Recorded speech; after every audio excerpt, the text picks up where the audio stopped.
אוקיי. הסיפור שלי הוא סיפור פשוט.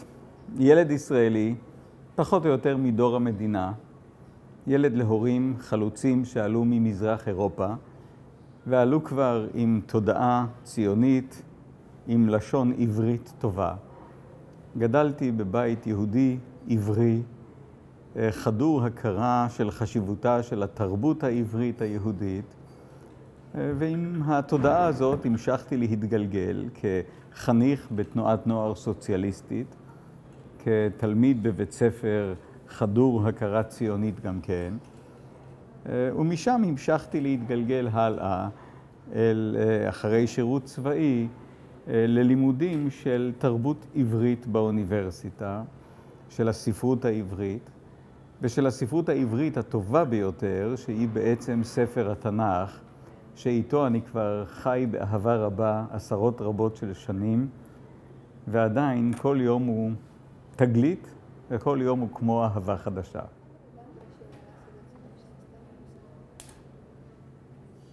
מדי פעם אני נוסע עם נהגי מוניות מפני שאני לא נוהג במכונית, ולא פעם הנהגים שואלים אותי, מה אתה עושה לפרנסתך? ואני עונה, אני חוקר מקרא, מלמד מקרא. איך זה שאתה מלמד מקרא? אתה הרי לא בן אדם דתי, אינך חובש כיפה. השאלה הזאת ממש מרגיזה אותי, ויש לי תשובה מוכנה לשאלה הזאת, שהתנ"ך בעצם איננו נחלה של חלק אחד מן העם, אלא התנ"ך שייך לעם היהודי כולו, ולא רק לעם היהודי, אבל בראש ובראשונה בכל זאת הוא אחת המתנות הגדולות שהעם היהודי העניק לעולם. והתנ"ך הוא השורש של התרבות היהודית שלנו. אין יהדות בלא תנ"ך. התנ"ך הוא הבסיס שעליו נבנה המגדל של תרבות ישראל לדורותיה, לסוגיה, הספרות העברית של בית שני, וספרות חז"ל, וספרות ימי הביניים, וגם ביטויים אומנותיים אחרים במוזיקה ובאומנות הפלסטית כמובן. והתנ"ך הוא שורש של השיתוף בינינו. כלומר, בעצם הוא שורש הזיכרון ההיסטורי שלנו, עולם האסוציאציות שלנו. זה מה שהופך אותי, למשל, לאח של יהודי הגולה. מה משותף לי ולהם? בעצם התרבות היהודית. התרבות היהודית שהשורש שלה במקרא. כן, כבר התנ"ך עצמו בעצם הוא פסיפס. פסיפס מאוד מאוד מרתק של אמונות ודעות שונות. כן, התנ"ך נכתב בתקופות שונות, רובד על גבי רובד על גבי רובד. התנ"ך מבטא שפע של דעות. התנ"ך הוא פלורליסטי, לא תמיד סובלני, אבל ללא ספק פלורליסטי. ואולי שיא היופי שבתנ"ך הוא שברגע שאתה לא מסכים, או בעלי המקרא לא הסכימו עם משהו שכתוב בתנ"ך, הם לא מחקו ולא ביטלו, אלא הוסיפו עליו נדבך נוסף, עוד דעה, עוד השקפה. וכך ספרות המקרא הלכה וצמחה, והיא בעצם הגנטיקה של התרבות היהודית שלאחר המקרא. כל דור ודור, מהו מדרש? כן, בעלי הדורות המאוחרים שכבר לא הסכימו עם מה שכתוב בתנ"ך, מה שכתוב בתנ"ך לא בדיוק דיבר עליהם, לא שיקף את עולמם, הם פרשו אותו בצורה שתתאים לתקופה שלהם ולדור שלהם. ומה שהיה יפה לדורותיהם, יפה גם לדור שלנו. תמיד יש מקום למדרש חדש, כן, לעוד דרך להבין את המקרא. אבל כאן צריך להיזהר. כלומר, יש שתי דרכים מקבילות. יש לימוד רציני של המקרא כמו שהוא, כמו שאמרתי, האזנה לקולו של המקרא, ומצד שני, יש גם הזכות למדרש חדש שהופכת את המקרא לרלוונטי ואפילו לאקטואלי לכל דור ודור.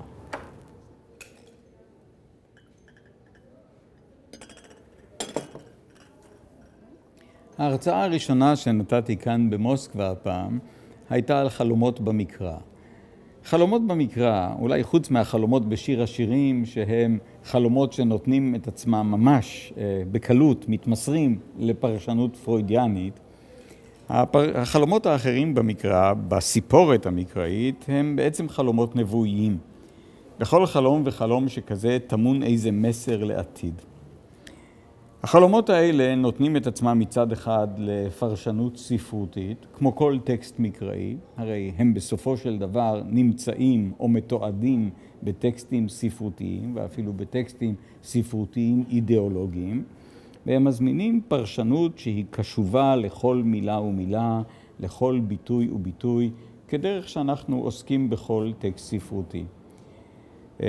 אגב, אם מדברים על פרויד, אני חושב שאני לא טועה אם אני אומר שגם פרויד בעצם מתייחס לחלומות של הפציינטים שלו בצורה שמתייחסים לטקסט ספרותי.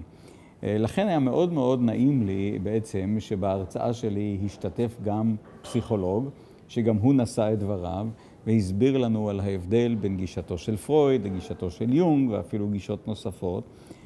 ומאוד שמחתי לשמוע ולהבין שיש גם אפשרות לשיתוף פעולה פורה מאוד בין חוקר מקרא לבין פסיכולוג בפרשנותם של החלומות המקראיים.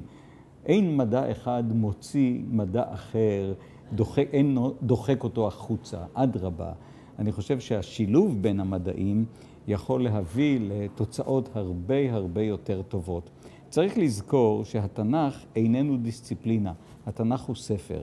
על הספר הזה מפעילים דיסציפלינות שונות, היסטוריה, ספרות, לשון, תיאולוגיה. והנה, אם אפשר להביא גם את הפסיכולוגיה אל תוך השדה הזה, אדרבה ואדרבה, כולם רק יצאו מורווחים משיתוף הפעולה הזה. ההרצאה השנייה, בעצם שתי הרצאות שאני נותן כאן במוסקבה, הם על שיר השירים, אנתולוגיה יפהפייה של שירת אהבה, שמדברת אלינו עד עצם היום הזה. כיניתי את ההרצאה שלי חידת החידות, שיר השירים חידת החידות. קודם כל מפני שחשבתי שהשם הזה עשוי למשוך קהל, אבל מצד שני אני חושב שיש לשם הזה בהחלט משמעות. מפני ששיר השירים הוא חידה בכמה מובנים. בראש ובראשונה, החידה, כיצד ספר שהוא שירת אהבה טהורה, ששם אלוהים לא נזכר בו, כיצד ספר כזה מוצא את דרכו אל תוך כתבי הקודש של עם ישראל. כן? והתשובה על השאלה הזאת היא הפרשנות האלגורית. כיוון שהתחילו לפרש את שיר השירים כמערכת יחסים שבין אלוהים וכנסת ישראל, הספר הזה קיבל לגיטימציה בקרב החוגים הקשורים אל הקודש. אבל זה לא מקרה שחז"ל למשל פרשו את שיר השירים בפרשנות אלגורית. את ההתחלה של הפרשנות האלגורית אנחנו יכולים לראות כבר בתוך המקרא כיצד נביאי ישראל משתמשים בשירים משיר השירים כדי לדבר על מערכת היחסים של אלוהים ועם ישראל. כלומר, משלב מאוד מאוד קדום היו שתי מערכות פרשנות מקבילות, הפרשנות של הפשט והפרשנות האלגורית. אבל סיבה נוספת ולא פחות חשובה, שבעתיה כיניתי את ההרצאה שלי שיר השירים חידת החידות, היא האמונה שלי שרבים משירי שיר השירים הם שירי חידה. שירי חידה וחידות טובות יש להן יותר מפתרון אחד. אתה קורא את השיר ונדמה לך שהבנת אותו, ונדמה לך שאתה בדיוק יודע מה משמעותו, ואז אתה קורא אותו פעם נוספת או פעמיים נוספות, ורואה שהלשון מזמינה אותך בעצם לפרש גם פירוש אלטרנטיבי, ולא פעם ולא פעמיים, הפירוש האחר אפילו עשוי לסתור לפירוש הראשון. בעצם זו דרכה של שירה טובה. שירה טובה אפשר למצוא בה תמיד יותר ממשמעות אחת. שירה טובה היא חידה, ואנחנו אוהבים לנסות ולפתור חידות. תודה